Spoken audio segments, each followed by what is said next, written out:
Salam dəyərli şagirdlər, xoş gördük hər kəsi. Ümid edirəm ki, hər kəs yaxşıdır. Hazırsınızsa başlayaq bugünkü video izahımıza.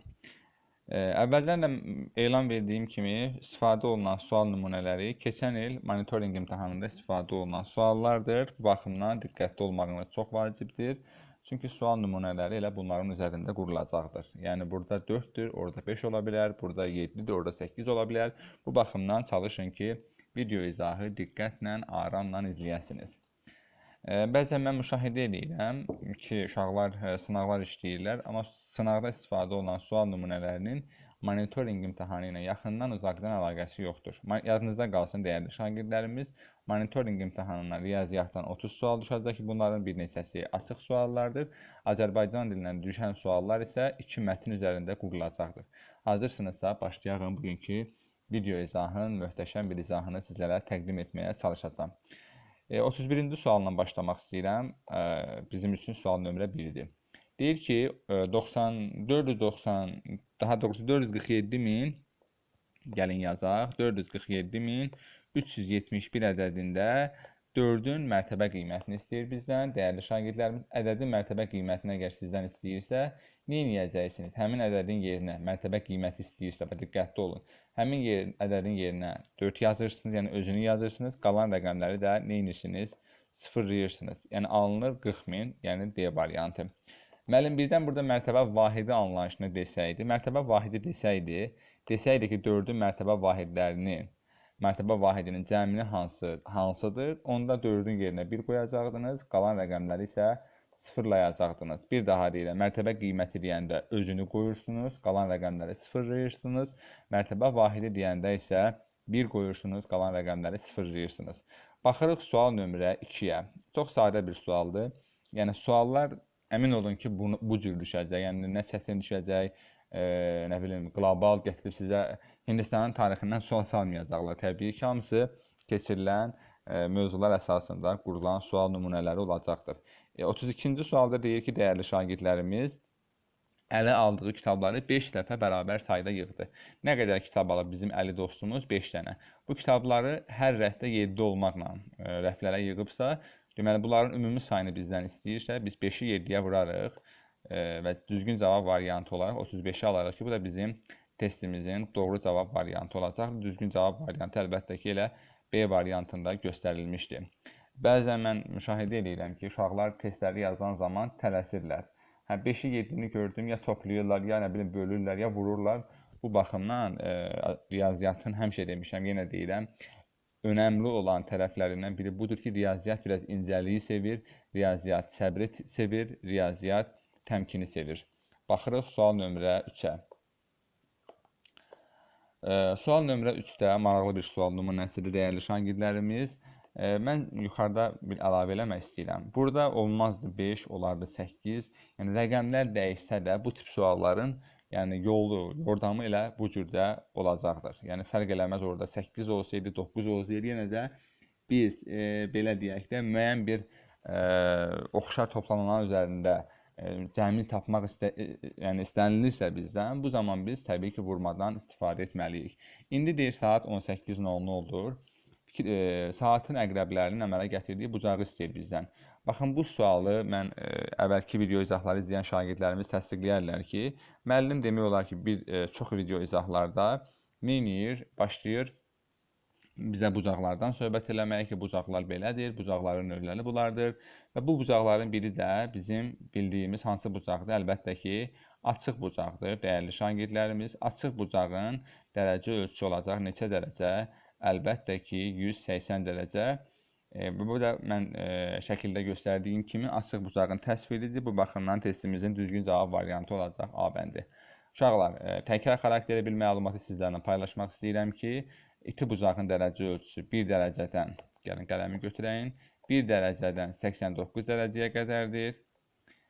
Daha sonra 90 dərəcəli bucağımız düz bucaqdır. 91 dərəcədən 179 dərəcəyə qədər olan bucaqlar hamısı kör bucaqdır və 180 dərəcəli bucağımız olur açıq bucaq və ən sonda isə tam bucaq olaraq biz 360 dərəcəli bucağı götürmüş olacağıq. Bunları hər kəs bilməlidir, bunları hər kəs əzbər şəkildə belə deyək də, gecənin köründə də sizi oyatsalar ki, məsələn, iti bucağın dərəcə ölçüləri nə qədərdir? Deyəcəksiniz ki, 1,89. Düz bucağın dərəcə ölçüsü nədir? 90 dərəcə. Kör bucağın dərəcə ölçüsü nədir? 91-dən 179-a qədər. O cümlədən açıq bucağın dərəcə ölçüsü 180-dir.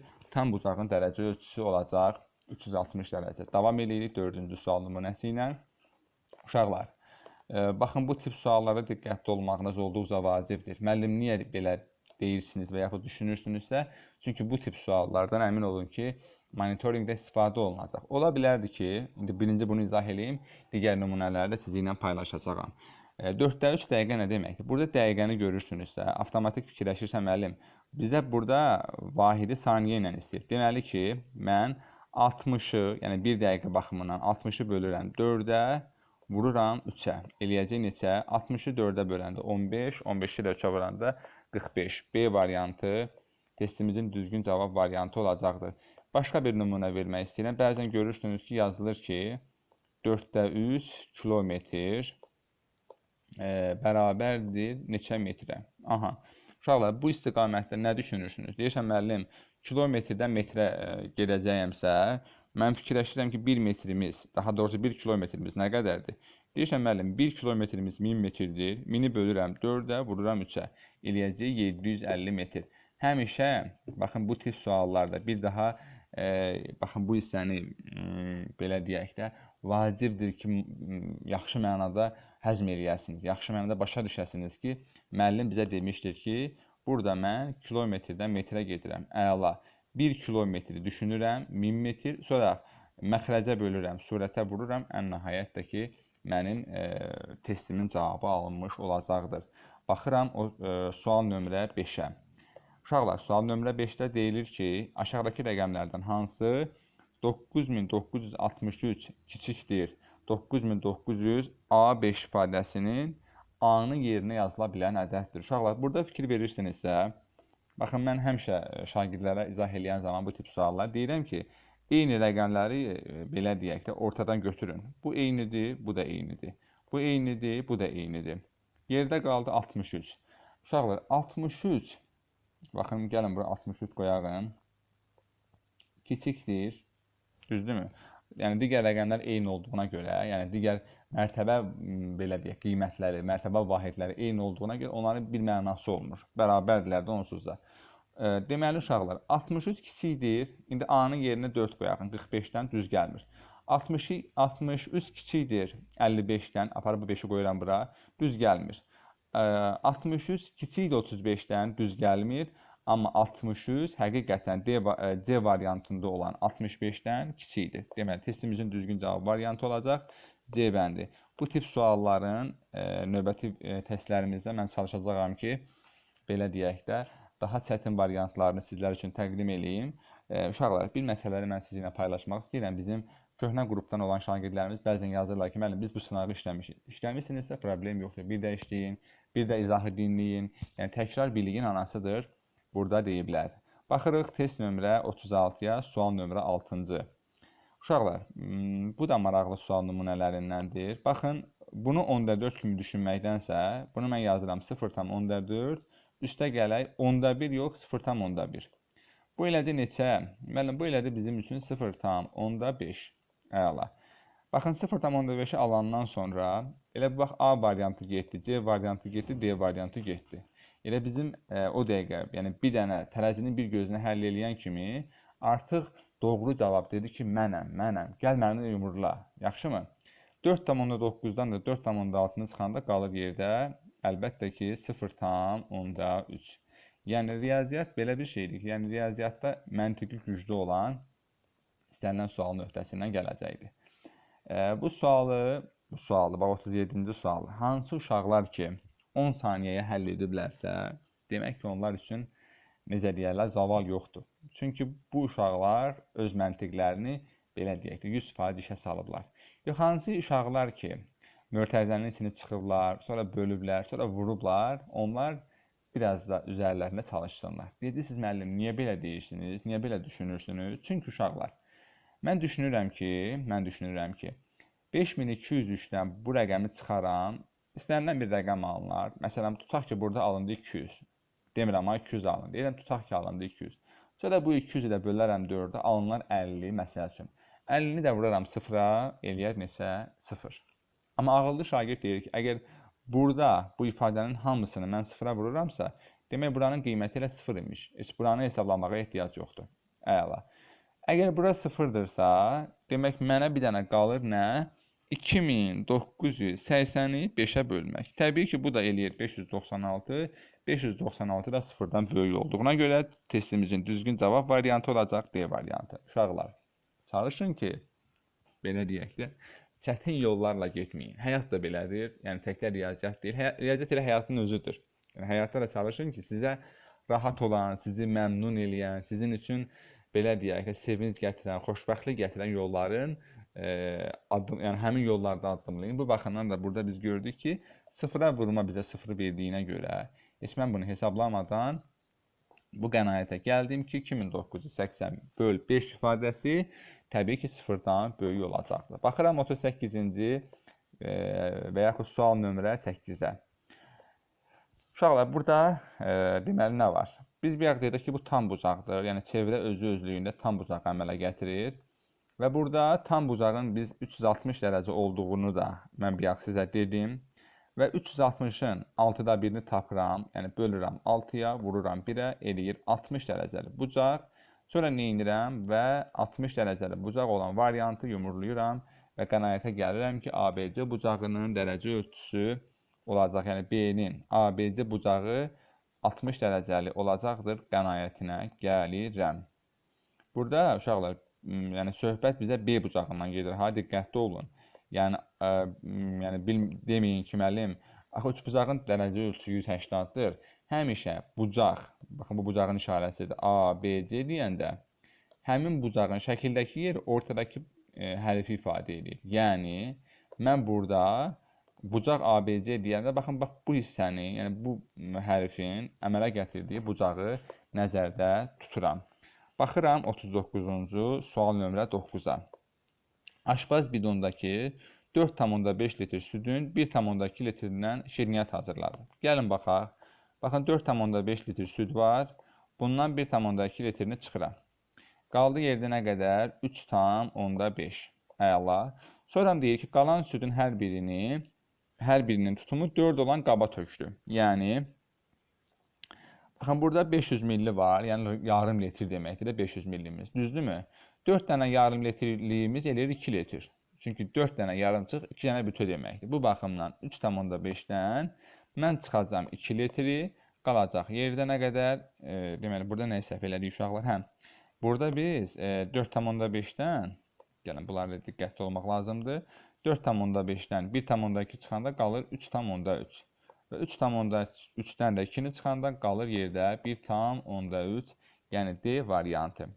Baxırıq sual nömrə 10-a, yəni 10-cu nümunəyə. Toplananlardan biri 136-dır. Əla. Digəri isə 6-nın 8 qatıdır. 6-nın 8 qatı o deməkdir ki, yəni 6-nı vururam 8-ə, eləyir 48. Bunların deyir cəmindən, yəni 136 ilə 48-in cəmi eləyir 185. Bu cəmdən deyir 43 vahid kiçik olan ədədi tapın. Yəni 185-dən çıxmalıyam 43 vahidi. Bu da eləyəcək təbii ki, neçə? 141 cavabını almış olarıq, dəyərli şagirdlərimiz. Yəni, çətin həqiqətən heç nə yoxdur. Aramla düşünmək lazımdır. Aramla fikirləşmək lazımdır. Yəni, monitoringdə də tələsib, belə deyək də, elə tələm-tələsik yazmağınızı heç birinizə tövsiyə eləmirəm. Düşünərək, aramla verilən tapşırıqların öhdəsindən gəlməlisiniz. Bu da maraqlı sual nümunələrindən biridir, dəyərli şagirdlərimiz. Baxın, A-mız 175-dir. Baxın, burada da 3 dənə A var. Yəni, mən 175-i vurmalıyam birinci növbədə 3-ə. Neçə eləyəcək? Təbii ki, siz bunu 6-6 vurursunuz. Mən də şifahi deyirəm ki, neçə eləyəcək uşaqlar? 175 vurur 3 bərabərdir 525-ə. Mən bunu bildim daha doğrusu. Sonra nə etməliyəm? Təbii ki, burada 2 dənə də B var. B-mizin biri 270 olduğuna görə 270-i də vuraram neçəyə? 2-yə. Əlbəttə ki, eləyəcək 540. Müəllim bunları da bildim. Bəs bununla qurtardımı konsept? Xeyr, konsept hələ indi başlayır. Deməli, nə edəcəksiniz? 540 ilə 525-i toplayacaqsınız. Deməli, tərəzinin bu gözündə, baxın bu sağ gözündə deyək də, 1065 qram, 1065 qram çəki daşları var. Müəllim bizdən bir dənə torbanı istəyirsə, baxın fikir verirsinizsə tərazi bərabərdir. Yəni tərazinin sağ gözü ilə sol gözü bir-birinə bərabərdir. Yəni burada 1065 qram varsa, demək bunun sol gözündə də 1065 qram var. 3 dənə torba 1065-dirsə, mən 1065-i bölərəm 3-ə və bu qənaətə gələrəm ki, torbanın biri sən demə 355 qram imiş. Baxırıq 12-ci sual nümunəsinə. Bir daha deyirəm, izah elədiyimiz sual nümunələri keçən il monitorinq imtahanında şagirdlərə düşmüşdü. Uşaqlar, üçbucağın 3 növü var. Bərabər yanlı, bərabər tərəfli və müxtəlif tərəfli. Bərabər yanlı nədir? Baxın, elə bu şəkildəki bərabər yanlıdır. Yəni, bura 2-dir, bura 2-dir, məsələn, bura 5-dir. Bu bərabər yanlıdır. Var bərabər tərəfli, bura 3-dür, bura 3-dür, bura 3-dür. Bir də var müxtəlif tərəfli. Belə bir şey çəkirəm sizin üçün. Məsələn, bura 2-dir, bura 3-dür, bura 4-dür. Bu da oldu müxtəlif tərəfli. Burada da, yəni, belə deyək də, bizim üçün əsas meyarımız nədir?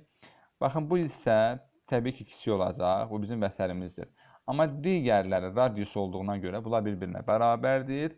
Bu da bizə, yəni, belə deyək də, xəbər verir ki, mən bərabər yanlı üçbucağam, yəni D variantıyam. Baxırıq, dəyərli şagirdlərimiz 13-cü sual nümunəsinə. Çox asan bir sual idi. Belə bir düzbucaqlı sahəsində xalçadır və bu xalçanın uzunluğu verilib. Sahəsi 2-dirsə, biz də bilirik ki, düzbucaqlının sahəsini tapmaq üçün bu eni, daha doğrusu mən burada səhv qeyd elədim. Yerlərini dəyişik yazdım daha doğrusu. Bura 4-dürsə, mən bu 8-i almaq üçün bu 4-ü hansı bir rəqəmə vurmalıyam ki, 8 eləsin? Təbii ki, burada 2 imiş. Yəni, belə deyək də, düzbucaqlının sahəsini tapmaq üçün mən S bərabərdir. Məsələn, buranı A versəm, eni A versəm və uzunluğu da B versəm, A vuraq, B düsturundan istifadə etmiş olaram. Baxırıq sual nömrə 14-də. Bu tip suallar da monitorinq imtahanında istifadə olunmub. Keçən ildə, ondan qabaqki ildə. Təbii ki, bu ildə bu suallardan mütləq şəkildə istifadə edəcəklər. Uşaqlar, deməli, kvadratın biri 200-dür. Yəni, bax, bir dənə bu kvadrat 200-ə bərabərdir. Baxın, burada birinci verilib vanilli. İndi, baxın, görün, vanilli 200 yazılanlar haradadır? Vanilli 200, demək olar ki, hamısında vanilli 200-dür. Bananlı, deməli, 4 dənədir. Deməli, bananlı 4-ü vururuq 200-ə, eləyir 800. Baxın, A variantında 700-dür, 7 işinin dalınca, D variantında 700-dür, 7 işinin dalınca, burada da yenə 700-dür, 7 işinin dalınca, düzgün cavab variantı olur C variantı. Çünki burada 4-ü vururam 200-ə eləyir 800 variantı burada var. Vanilli 200-dür. Baxın, burada da 200 qeyd olunur, çünki bir dənədir. Çiyələkli 3 dənədir, yəni 3-ü vururam 200 eləyir 600. Şokoladlı isə 4 dənədir, 4-ü vururam 200-ə eləyəcək 800. Düzgün cavab variantı oldu 14-cü sualda. Əlbəttə ki, C variantı. Uşaqlar, burada çox maraqlı bir sual nümunəsi ilə qarşı-qarşıyayıq. Nə etməliyik deyirsinizsə, diqqətli olun ki, səhv eləməyəsiniz. Deyir, çevrənin radiusu. Baxın, bizim çevrəmizin, bax, belə bir radius qoyuram buradan. Deyir, bu çevrənin radiusu perimetri 48 olan bərabər tərəfli. Aha. Biz dedik ki, bərabər tərəfli üçbucağın bütün tərəfləri bir-birinə bərabərdir. Yəni, 48-i bölərəm 3 dənə tərəfə, eləyər bir dənə tərəfimiz 16. Müəllim, bunu bildik və sonra nə etməliyik? Deyir ki, bu çevrənin, bax, bu radiusu, bu hissəsi elə bu üçbucağın bir dənə tərəfinə bərabərdir. Əgər bizim çevrəmizin uzunluğu 16-dırsa, radiusu daha doğrusu 16-dırsa, demək, bunun diametrini tapmaq üçün 2 dənə 16-nı toplayaram. Bu da bizə verəcək 32 cavabını. Dəyərli şagirdlərimiz, deməli, bu sınaqda biz sizinlə keçən il monitorinq imtahanına düşmüş sualların izahlarının birinci hissəsini təqdim elədim sizlər üçün. Və bu izah və bu hissələr 4 hissəli olacaq. İkinci hissəmiz, üçüncü və dördüncü hissələrlə mən keçən il monitorinq imtahanına düşmüş bütün sual nümunələrini sizlər üçün tam şəkildə izah eləyib təqdim edəcəm. Növbəti video izahlarımızda görüşənə qədər özünüzlə müğayət olun.